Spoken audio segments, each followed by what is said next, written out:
बात करेंगे देश की सरकार और केंद्रीय बैंक के बीच तालमेल और मजबूत करने की दिशा में उठाए गए एक अहम कदम की।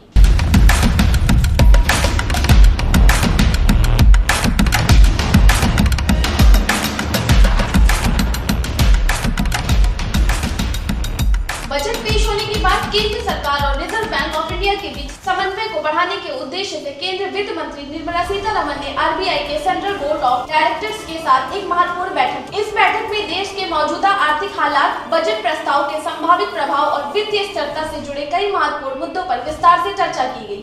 सूत्रों के अनुसार सरकार और आरबीआई के बीच राजकोषीय और मौद्रिक नीतियों के बेहतर समन्वय पर विशेष रूप से जोर दिया गया। बैठक के दौरान महंगाई दर की स्थिति, बैंकिंग सेक्टर की मजबूती, डिजिटल पेमेंट्स के तेजी से बढ़ते दायरे और देश की आर्थिक विकास दर को लेकर भी गहन विचार विमर्श हुआ। वित्त मंत्री ने विश्वास जताया कि बजट में किए गए प्रावधान आने वाले समय में देश की आर्थिक विकास दर को गति देंगे और निवेश के नए अवसर पैदा करेंगे। वहीं आरबीआई के सेंट्रल बोर्ड ने वित्तीय प्रणाली और अधिक मजबूत बनाने तथा बाजार में तरलता की स्थिति को संतुलन बनाए रखने के लिए अपने महत्वपूर्ण सुझाव साझा किए। इस बैठक का मुख्य उद्देश्य सरकार और केंद्रीय बैंक के बीच नीति समन्वय को बनाए रखना था, ताकि वैश्विक आर्थिक चुनौतियों के बीच भारतीय अर्थव्यवस्था को स्थिरता और सशक्त बनाए रखा जा सके। विशेषज्ञों का मानना है कि बजट के बाद इस तरह की बैठक आर्थिक नीतियों के प्रभावी कार्यवाही में पारदर्शिता और संतुलन सुनिश्चित करती है। आने वाले समय में इन फैसलों का सीधा असर आम जनता, उद्योग जगत और बैंकिंग सेक्टर पर देखने को मिल सकता है।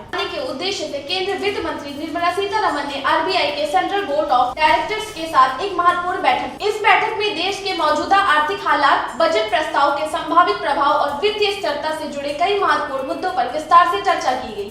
सूत्रों के अनुसार सरकार और आरबीआई के बीच राजकोषीय और मौद्रिक नीतियों के बेहतर समन्वय पर विशेष रूप से जोर दिया गया। बैठक के दौरान महंगाई दर की स्थिति, बैंकिंग सेक्टर की मजबूती, डिजिटल पेमेंट्स के तेजी से बढ़ते दायरे और देश की आर्थिक विकास दर को लेकर भी गहन विचार विमर्श हुआ। वित्त मंत्री ने विश्वास जताया कि बजट में किए गए प्रावधान आने वाले समय में देश की आर्थिक विकास दर को गति देंगे और निवेश के नए अवसर पैदा करेंगे। वहीं आरबीआई के सेंट्रल बोर्ड ने वित्तीय प्रणाली और अधिक मजबूत बनाने तथा बाजार में तरलता की स्थिति को संतुलन बनाए रखने के लिए अपने महत्वपूर्ण सुझाव साझा किए। इस बैठक का मुख्य उद्देश्य सरकार और केंद्रीय बैंक के बीच नीति समन्वय को बनाए रखना था, ताकि वैश्विक